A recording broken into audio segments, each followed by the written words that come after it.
So ಇಲ್ಲಿಂದ ಹೊರಡ್ತಾ ಇದ್ದೀನಿ. ನಿನ್ನೆ ರಾತ್ರಿ ಎಲ್ಲ ನೋಡಿದ್ರೆ ನಿನ್ನೆ ರಾತ್ರಿ ನಾನು ಆಂಧ್ರ ಪ್ರದೇಶದ ಸಚಿವಾಲಯಕ್ಕೆ ಹೋಗಿದ್ದೆ. ಅಂದರೆ ಕರ್ನಾಟಕದಲ್ಲಿ ವಿಧಾನಸೌಧ ಇದ್ದಂಗೆ. ಈಗ ಇದು ಮುಗಿಸ್ಕೊಂಡು ಇಲ್ಲಿಂದ ನಾನು ಅದು ರಾಜಮಂಡ್ರಿಗೆ ಹೋಗ್ತಿದ್ದೀನಿ. ರಾಜಮಹೇಂದ್ರವರಂ ಊರ ಹೆಸರು. ಸೊ ಆನ್ ದಿ ವೇ ಇಲ್ಲೊಂದು ಫೇಮಸ್ ಇಡ್ಲಿ ಸ್ಪಾಟ್ ಇದೆಯಂತೆ. ಸೊ ಅಲ್ಲಿ ನಾವಿಬ್ಬರು ಇಡ್ಲಿ ತಿಂದ್ಕೊಂಡು ದೆನ್ ಅಲ್ಲಿಂದ ಹೋಗ್ತಿದ್ವಿ ಮುಂದಕ್ಕೆ.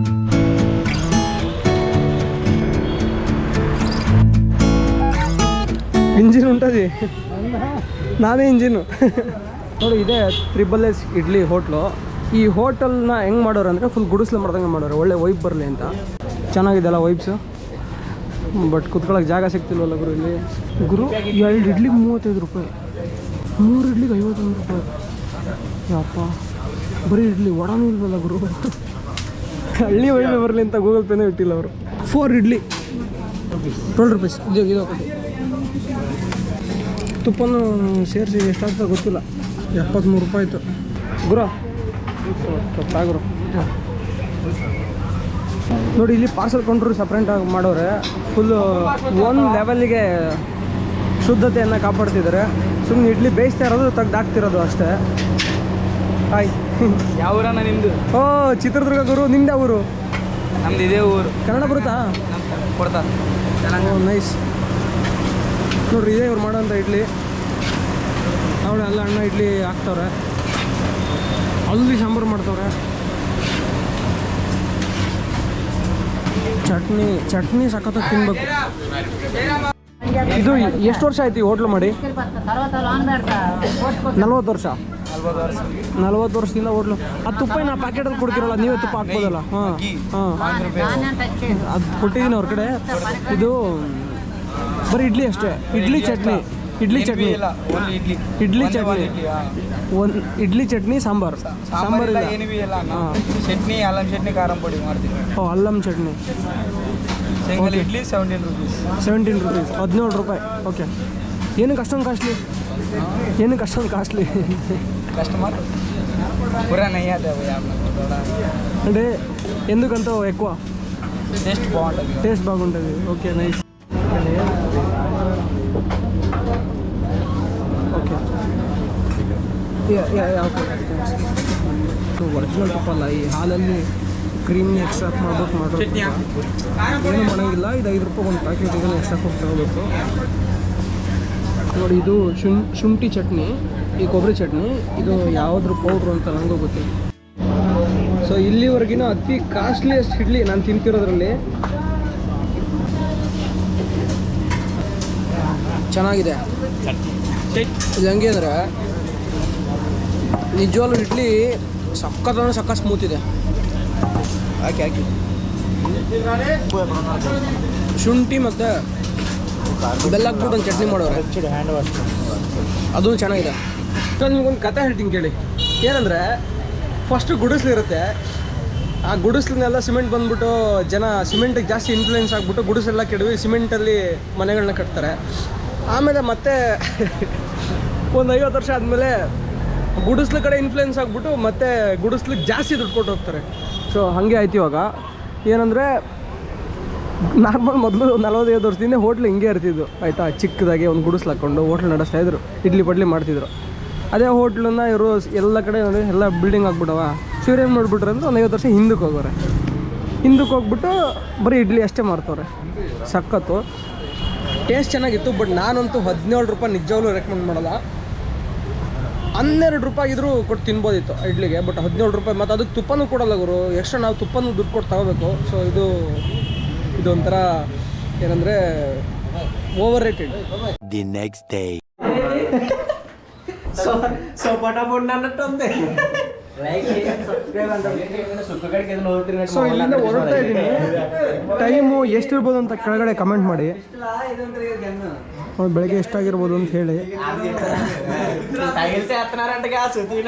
ಸೊ ಇಲ್ಲಿಂದ ವಿಶಾಖಪಟ್ಟಣಂ ಕಡೆ ಹೋಗ್ತೀನಿ. ವಿಶಾಖಪಟ್ಟಣಂ 200 ಕಿಲೋಮೀಟ್ರ್ ಇದೆ ಬ್ರೋ. ಥ್ಯಾಂಕ್ಸ್. ಒಬ್ಬ ಇವ್ರ ಮನೆಗೆ ಉಳಿಸ್ಕೊಂಡು ಬ್ರೋ. Bye bro. నా దగ్గర ఉంది కదా నంబర్, అది ఎవరిది? నువ్వుదా? ఓకే, నా అనుకుంటా ఈ బ్రో అని. బాగా బాగా. ఓకే సరే bro, bye. Bye bro. Okay bro. ಸರಿ bro. Wish you very all the best for you. Thanks bro. ಬಾಯ್.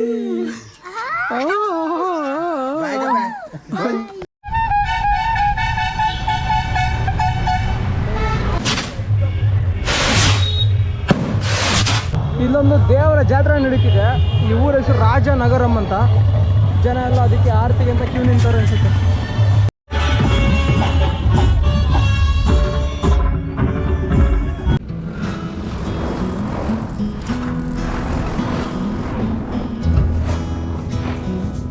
ఏం పేరు? రవ్వ. ఇక్కడేం చేస్తున్నారు? ఇది మొత్తం తీసుకొని ఎక్కడ పోతారు? ఇంటికా? ఇంటికంటే భోజనం చేయాలికి.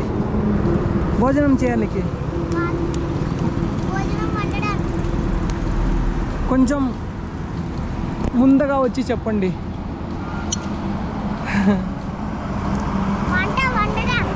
వంట వండడా?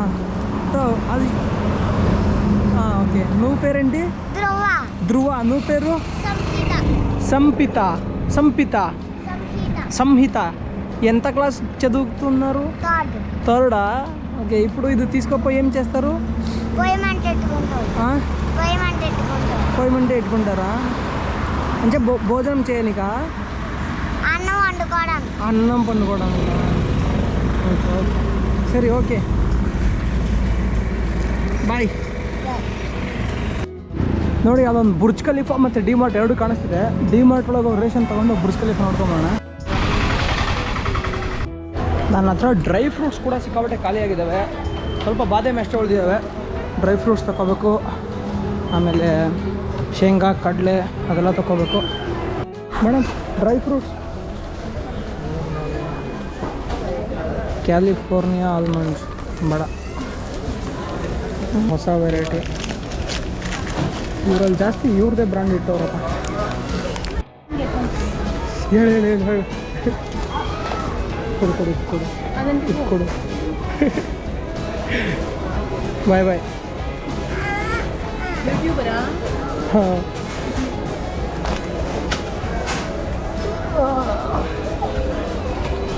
ಮತ್ತೇನಿದೆ ಅಲ್ಲಿ ತಗೊಳಕ್ಕೆ?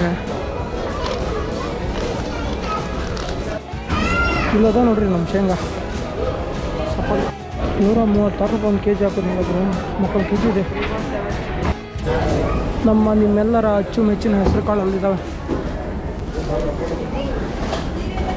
ಎಷ್ಟು ಹೆಸರು ಕಾಳು? 118 ರೂಪಾಯಿ K G.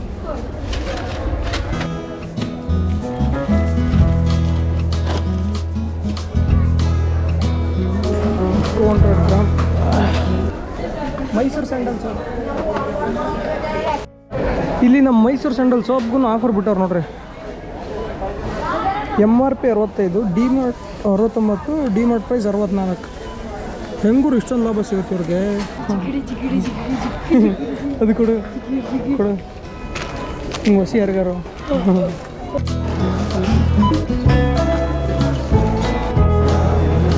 1102 rupees. 1102 rupees. 1102 rupees. Okay.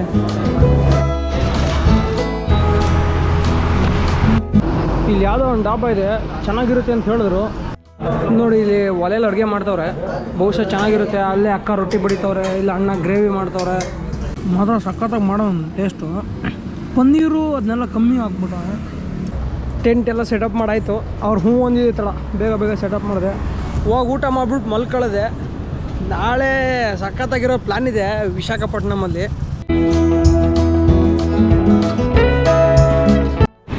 ನೋಡಿ ಇಲ್ಲಿ ಹೈವೇನಲ್ಲಿ ಏನೋ ವರ್ಕ್ ನಡೀತಾ ಇದೆ. ನಾನು ನಿಮ್ಗೆ ಇಲ್ಲೊಂದು ಡಿವೈಸ್ ಇದೆ ತೋರಿಸ್ತೀನಿ ನೋಡಿ. ಇಲ್ಲೇನು ಕಾಣಿಸ್ತಿದೆ, ಇದ್ರ ಹೆಸರು ಟ್ರಾಫಿಕ್ಸ್ ಸ್ಕಾರ್ಪಿಯನ್ 2 ಅಂತ. ಇದು ಏನು ಕೆಲಸ ಮಾಡುತ್ತಪ್ಪ ಅಂತಂದರೆ, ನೋಡಿ ಇಲ್ಲಿ ಕೆಲಸ ಮಾಡ್ತೀರಾ. ಇಲ್ಲೆಲ್ಲ ಕೆಲಸ ಮಾಡ್ತಿರುವಾಗ ಯಾರಾದರೂ ಹಿಂದ್ಗಡೆಯಿಂದ ಬಂದ್ಬಿಟ್ಟು ಇದಕ್ಕೆ ಸಪಕ್ಕು ಅಂತ ಹೊಡೆದ್ರೆ ಈ ಡಿವೈಸು ಇದಕ್ಕಿಂತ ಮುಂದೆ ಕೆಲಸ ಮಾಡೋರಿಗೆ ಯಾರಿಗೂ ಏನು ಆಗದೆ ಇರೋ ಥರ ಕಂಟ್ರೋಲ್ ಮಾಡುತ್ತೆ. ಅಂದರೆ ಇವಾಗ ಅವ್ರು ಬಂದಿದ್ದು ಹೊಡೆದ್ರೆ ಇದು ಆ ಫೋರ್ಸ್ನ ಅಬ್ಸರ್ವ್ ಮಾಡುತ್ತೆ. ಇಲ್ಲೇನಿದೆಯಲ್ಲ ಹಿಂಗೆ ಹೊಡೆದಿದ ತಕ್ಷಣ ಇದೆರಡು ಮಡಿಸ್ಕೊಂಡು ಅದಾದಮೇಲೆ ಅಲ್ಲಿಂದ ಇಲ್ಲಿವರೆಗೂ ಬರುತ್ತೆ. ಸೊ ಇಷ್ಟೇ. ಇದು ಮುಂದಕ್ಕೆ ಇಲ್ಲಿ ಲಾರಿ ಇರುತ್ತೆ. ಸೊ ಲಾರಿಗೆ ಕೂಡ ಏನೂ ಆಗೋಲ್ಲ. ಅಷ್ಟು ಟೆಸ್ಟ್ ಮಾಡಿದ್ದಾರೆ ಈ ಮಷಿನ್ನ. ಸೊ ಇದು ಡಿವೈಸ್ ಬಂದ್ಬಿಟ್ಟು ಅಮೇರಿಕಾದಲ್ಲಿ ಮ್ಯಾನುಫ್ಯಾಕ್ಚರ್ ಆಗುತ್ತೆ. ನೋಡಿ ಇದು ನಿಮಗೆ ಬೇಕಾದ್ರೆ ಫೋಲ್ಡ್ ಮಾಡಿಬಿಟ್ಟು ಇದ್ರ ಮೇಲೆ ಇಟ್ಕೊಂಡು అర్ధకే తಗೊಂಡು ಹೋಗ್ಬೋದು. సార్ నువ్వు పేరేంటి? సత్యనారాయణ. సో ఇప్పుడు వర్క్ జరుగుతున్న సమయాల్లో ఇక్కడ పెడతారు కదా ఇది. ఓకే. సో ఎంత కిలోమీటర్ ఫోర్స్ వస్తే అది అబ్జర్వ్ చేస్తుంది? అంటే మ్యాక్సిమం ఎంత స్పీడ్ అబ్జర్వ్ చేస్తుంది అది మషిన్ డివైస్? అది అంటే స్పీడ్ డివైడ్ చేయడం కాదు, దాన్ని ఏమన్నా గుద్దుకుంటే ఈ బండికి ఏమైనా అవ్వకుండా ఓకే అది ఎక్విప్మెంట్ అవుతుంది కదా. హైవే ಮೇಂಟೆನೆನ್ಸ್ ಮಾಡ್ತೀರಲ್ಲ.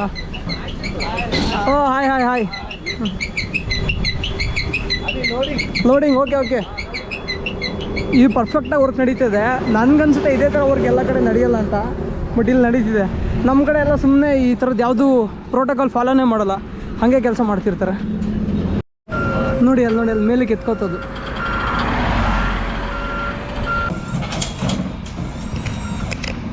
ನೋಡಿ ಮತ್ತೆ ಇನ್ಸ್ಟಾಲ್ ಮಾಡ್ತಾರೆ ನೋಡಿ ಇವಾಗ.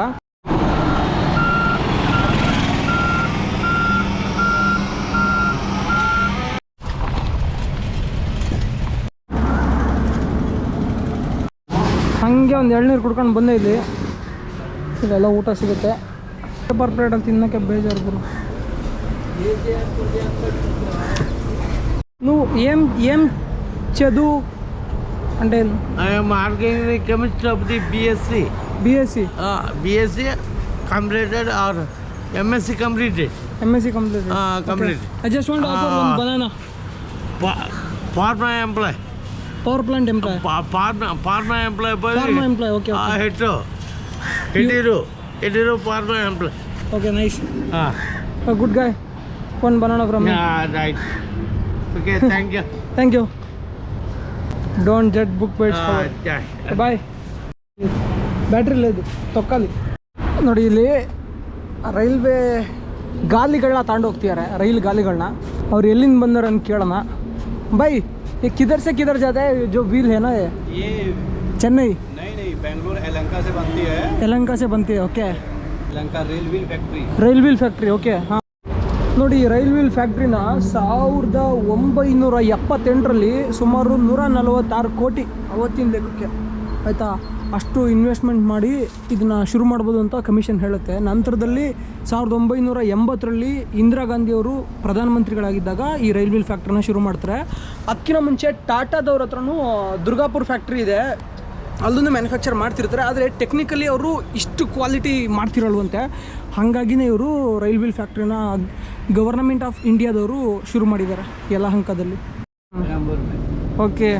ಸೊ ಇನ್ನೊಂದಿದೆ ನಮ್ಮ ಹತ್ರ, RCF ಅಂತ ರೈಲ್ ಕೋಚ್ ಫ್ಯಾಕ್ಟ್ರಿ. ಇವಾಗ ನಮ್ಮದು ಒಂದೇ ಬರೋ ಟ್ರೈನೆಲ್ಲ ಡಿಸೈನ್ ಆಗೋದು RCF ಎಲ್ಲ ಚೆನ್ನೈನಲ್ಲಿದೆ. ಸೊ ಈ ರೈಲ್ ವೀಲ್ದು ಬೆಂಗಳೂರಲ್ಲಿದೆ. ಸೊ ನೋಡಿ ಇದೆಲ್ಲ ಅವಾಗ 1985 ಶುರು ಮಾಡಿದ್ದು. ठीक है भाई, आपका नाम क्या होता है? सकलदेव सिंह यादव. ओके. अवधेश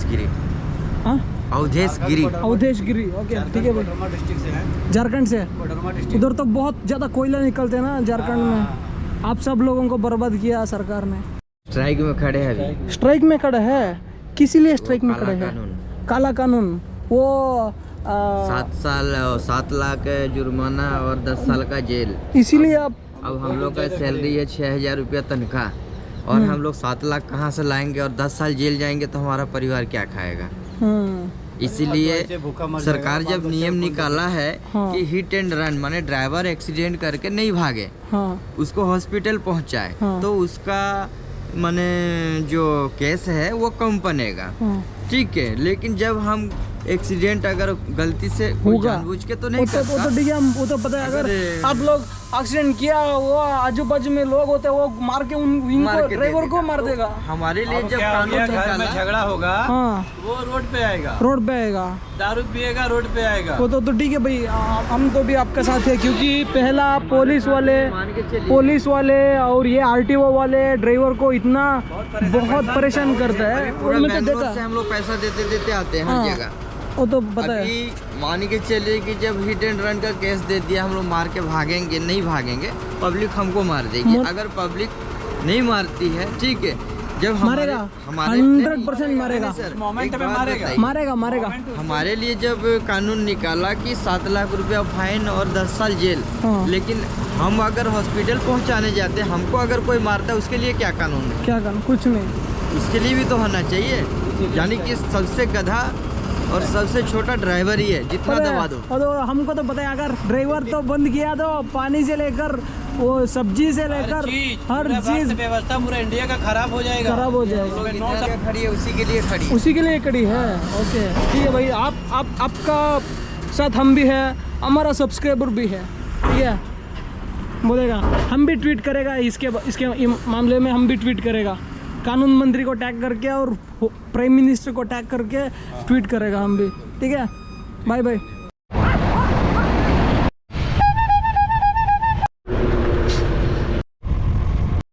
ಸೊ ಇದೇ ನನ್ನನ್ನು ಉಳಿಸ್ಕೊತಾ ಇದ್ದಾರಲ್ಲ ಅವ್ರ ಮನೆ, ಅಪಾರ್ಟ್ಮೆಂಟ್ ಇದ್ದಾರೆ ಆ್ಯಕ್ಚುಲಿ ಅವರು.